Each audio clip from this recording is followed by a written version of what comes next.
Não vedes tudo isso? Em verdade vos digo que não ficará aqui pedra sobre pedra que não seja derrubada. Esse texto se refere a Mateus 24:2. Eu sou o pastor Rodrigo, autor do livro Escatologia, Esperança para o Nosso Tempo, e também do canal no YouTube A Hora da Escatologia e da página no Instagram de mesmo nome.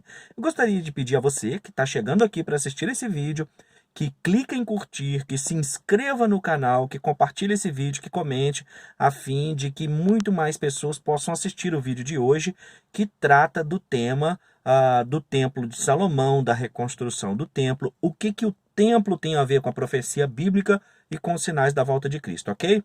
Vamos lá? 2 segundos aí para você se inscrever no canal, compartilhar o vídeo, curtir o vídeo, deixar um comentário positivo, e também gostaria de pedir a você que entrasse no site da Amazon e adquirisse o meu livro Escatologia, Esperança para o Nosso Tempo, que eu trato dessas coisas em forma cronológica, de maneira ordenada, numa linguagem simples. Eu estudo escatologia há 20 anos e esse livro é justamente o que nasceu desses 20 anos de pesquisa. E dou aula de escatologia bíblica, que é o estudo do Apocalipse das profecias, há 15 anos. Muito bem, eu estou falando do dia 24 de outubro de 2020.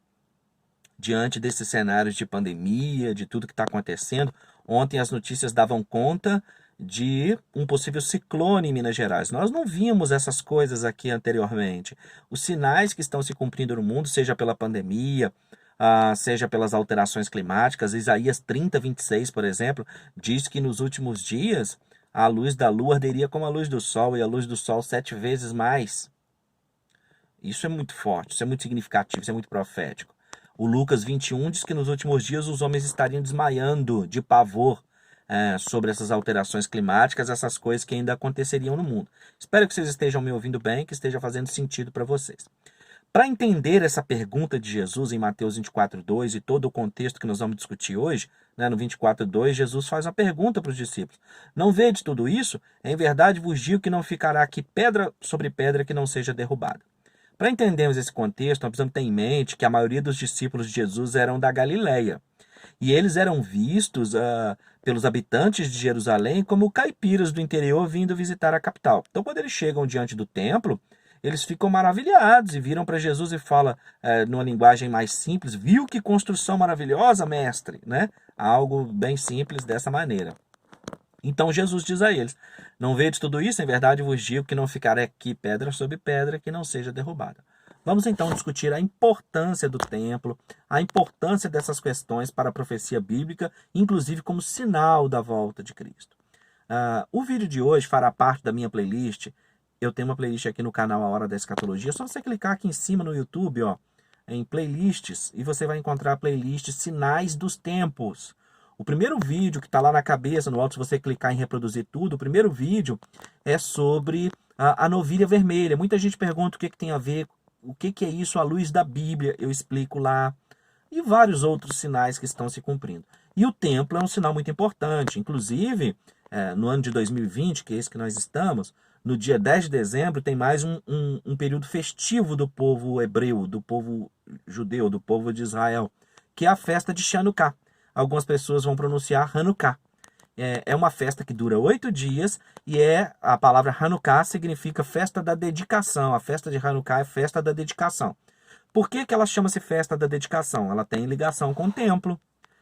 Porque durante o segundo século, quando os Seleucidas, que eram sírios gregos, dominavam Jerusalém, houve a revolta dos Macabeus, né, liderada por Macabeus, e então essa revolta trouxe de volta, ou colocou o templo de volta, sob domínio do povo hebreu, e ele então faz essa purificação do templo e faz a dedicação do templo. Por isso o nome da festa é de comemoração dos judeus tendo reconquistado o templo e expulsado os gregos, um dos maiores exércitos, o maior exército da época. Então foi um feito fantástico na revolta dos Macabeus, quando eles expulsaram os gregos e então reconquistam o templo que estava intacto e purificam ele e comemoram então a festa da dedicação. E ela dura 8 dias porque aconteceu um milagre naquele momento. Quando eles foram acender o candelabro de 7 braços, ou encontraram um pouco de azeite que não havia sido contaminado pelos gregos e usaram então aquele azeite para poder acender. E milagrosamente um pouquinho só de azeite que tinha acabou servindo para manter o candelabro aceso por 8 dias. Então na festa de Hanukkah, na festa da dedicação, ela é também chamada de festa das luzes, porque afinal de contas aquela iluminação, aquele azeite que duraria pouco tempo acabou durando 8 dias. Daí surgiu então o candelabro de 9 braços. Um braço que é sendo usado para acender os outros 8, em referência aos 8 dias que o candelabro ficou aceso milagrosamente. Ok? Feita essa introdução, vamos entender o papel do templo. O templo é o coração da fé, o coração ali da alma espiritual, religiosa do povo hebreu. O Davi quis construir o templo, conforme a maioria de vocês devem saber pela narrativa do texto bíblico, mas Deus não permitiu. Mas ele escolheu o lugar do templo.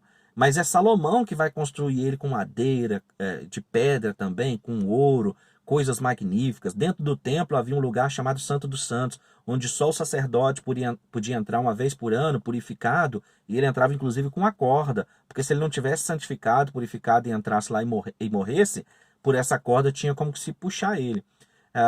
O lugar santíssimo ele era separado do lugar santo por um véu, né, que Jesus disse que rasgou-se e tal.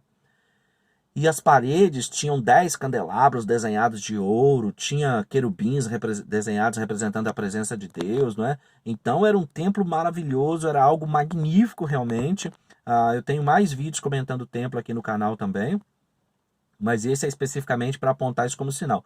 Então o templo de Salomão era algo maravilhoso, magnífico. Era uma coisa suntuosa realmente que deveria ter um papel inclusive evangelístico para testemunhar o quão maravilhoso o Deus de Israel era, ou é, não é? Então o templo ele é destruído depois pelos babilônios, e ele é totalmente destruído. E aí 70 anos depois ele é reconstruído, né? Ali no império, no governo de Ciro. Então ele é reconstruído 70 anos depois da sua primeira destruição, ele é reconstruído e a sua obra, a sua reconstrução, ele só vai terminar no reinado de Herodes I. Isso é muito interessante notar, porque tem gente que pensa que já existiram 3 templos na Bíblia. Não existiram, existiram só 2. O terceiro templo é o templo da tribulação, o templo que vai ser reconstruído e que é um sinal do fim dos tempos, é um sinal da tribulação, não é? Que será reconstruído na tribulação. Por que não existiram 3 templos e sim 2? O primeiro é o templo de Salomão, que foi destruído pelos babilônios. O segundo é o que foi reconstruído 70 anos depois, nesse momento de retorno, e que a sua reconstrução durou até o reinado de Herodes I. Portanto, a obra que Herodes faz no templo, gente, não é um terceiro templo, porque os sacrifícios não pararam. Os sacrifícios não pararam do segundo templo. Então, esse templo de Herodes, quando a gente fala o templo de Herodes, que é até a imagem da maquete que eu utilizei para construir o banner do vídeo de hoje, o templo de Herodes não é um terceiro templo, ele é o segundo templo reformado. Por que Herodes fez essa obra de reforma toda que está impactando aqui os discípulos de Jesus e que Jesus fala que não vai ficar pedra sobre pedra? Ele fez uma reforma, uma ampliação no templo. Depois eu jogo umas imagens aqui, eu tenho uma aula em PowerPoint com cada uma dessas imagens que eu estou falando aqui. Aqui é para trazer esse esclarecimento. Então veja, Herodes reformou o templo como uma manobra política, a fim de conseguir o favor do povo hebreu. Então, por isso ele reforma o templo, mas os sacrifícios não haviam cessado. Portanto, só existem 2 templos, sendo que o segundo é reformado e ampliado por Herodes. O terceiro templo, e como é que a gente sabe que vai haver um terceiro templo? O terceiro templo ele vai existir na nossa época. Esse templo que nós estamos falando, que foi reconstruído, reformado por Herodes e ampliado, ele foi destruído, conforme as profecias de Jesus e de Daniel, no ano 70 depois de Cristo, quando o general Tito invade Jerusalém, destrói o templo, e eles foram colocando madeiras em volta do templo, o fogo foi derretendo aquele ouro, e eles foram depois removendo pedras para poder saquear o ouro, cumprindo-se a profecia. Não ficou pedra sobre pedra lá que não fosse derrubada. Restou ali de comemoração, só de memória, o Muro das Lamentações, né? Acredita-se que o edifício daquele templo que Jesus estava falando com os discípulos em Mateus 24:2 seja onde hoje está o Domo da Rocha, aquela cúpula dourada que você vê nas notícias, nas imagens a respeito de Jerusalém. E como é que nós sabemos que vai haver um terceiro templo? Em 2 Tessalonicenses, capítulo 2, versículo 3 e 4, está escrito que o anticristo vai profanar esse templo e que ele vai se assentar no templo de Deus querendo parecer Deus. Ora, gente, se o templo foi destruído no cumprimento da profecia de Jesus em 70 depois de Cristo, e Paulo depois disso, em 2 Tessalonicenses 2, nos informa que o anticristo vai profanar o templo e entrar no lugar santo e bagunçar a coisa toda querendo parecer Deus, então isso implica em que tem que existir um terceiro templo. Isso está de acordo com as palavras de Jesus em Mateus 24:15. Em Mateus 24:15, Jesus diz: quando a abominação da desolação de que falou o profeta Daniel estiver no lugar santo, quem lê que entenda, então a coisa vai pegar, o bicho vai pegar. Daniel falou isso no capítulo 9, no capítulo 11, no capítulo 12, sobre essa profanação, abominação desoladora, que é a profanação do templo.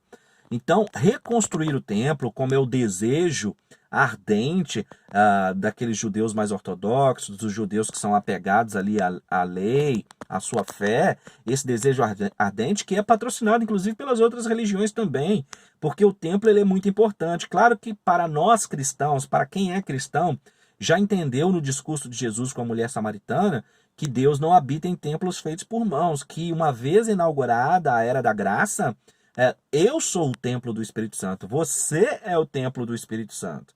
Então, inclusive, Paulo chega a dizer que nós somos o templo do Espírito, que quem destruir o templo de Deus, que é o nosso corpo, Deus o destruirá.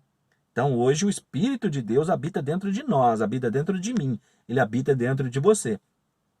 Portanto, para que as profecias de Daniel 9, Daniel 11, Daniel 12, 2 Tessalonicenses, capítulo 2, versículo 3 e 4, Mateus 24:15, que tanto Paulo, Jesus e Daniel falaram a respeito do templo, para que essas profecias bíblicas se cumpram, é necessário que haja a construção do terceiro templo, ou a reconstrução do terceiro templo. Isso é muito interessante, isso é altamente importante. A Bíblia fala de 4 templos. O de Salomão, que foi destruído, depois o segundo templo, que foi reconstruído, reformado e ampliado por Herodes, o terceiro templo, que é o da tribulação, e o quarto templo que vai haver no milênio, como memória, cumprindo ali para o povo de Israel. Eu já expliquei isso nas lives e nos vídeos aqui na playlist sobre milênio, depois você vai ver sobre milênio lá, tá? Então, muita gente pergunta, e o templo de Salomão que está lá, que foi feito pelo bispo, tem alguma coisa a ver com da profecia bíblica? Ele não. O templo, gente, ele tem que existir em Jerusalém, em Israel, no Monte do Templo, no lugar específico onde ele existiu a primeira vez, foi destruído, reconstruído, onde ele será reconstruído agora. Então, o templo feito no Brasil não tem nada a ver com esse templo da profecia bíblica dita por Daniel, por Jesus, por Paulo, que tem que ser reconstruído. Ele não é o terceiro templo, o templo da tribulação. É uma obra fantástica, magnífica, que representa aí a fé e a cultura do povo hebreu, do povo de Israel, do povo judeu. Mas o templo que nós falamos, o templo como sinal dos tempos, o templo como sinal do fim dos tempos, ele será reconstruído em Jerusalém. Agora, muitas pessoas perguntam, ele vai ser reconstruído antes de começar a grande tribulação ou depois? Isso a Bíblia não diz, isso nós não sabemos. Mas nós sabemos que existe o Instituto do Templo, existem treinamentos de sacerdote. Não deixe de assistir o meu vídeo sobre a novilha vermelha, que é o primeiro aqui nessa playlist. Apesar de que agora eu vou botar esse como primeiro lá em cima, e o vídeo que vem logo embaixo dele é o vídeo sobre a novilha vermelha. O que tem a ver ter nascido uma novilha vermelha, qual o propósito dela nas profecias, o que ela tem a ver com o templo. Tem vídeo lá sobre o que é a lua de sangue, o que isso é como sinal, leis aprovadas em Israel. Então não deixe de assistir a minha playlist que tem por tema sinais dos tempos, ou sinais do tempo do fim. Ok, pessoal? Então um terceiro templo será reconstruído porque ele será profanado pelo anticristo, conforme Paulo profetizou em 2 Tessalonicenses 2, Jesus em Mateus 24:15 e Daniel no capítulo 9, capítulo 11 e capítulo 12. Israel é o relógio profético do mundo. Você precisa estar atento aos sinais que estão acontecendo no mundo, mas não pode perder de vista tudo o que está acontecendo em Israel. Espero que o vídeo tenha sido esclarecedor. Um forte abraço, eu sou o Pastor Rodrigo.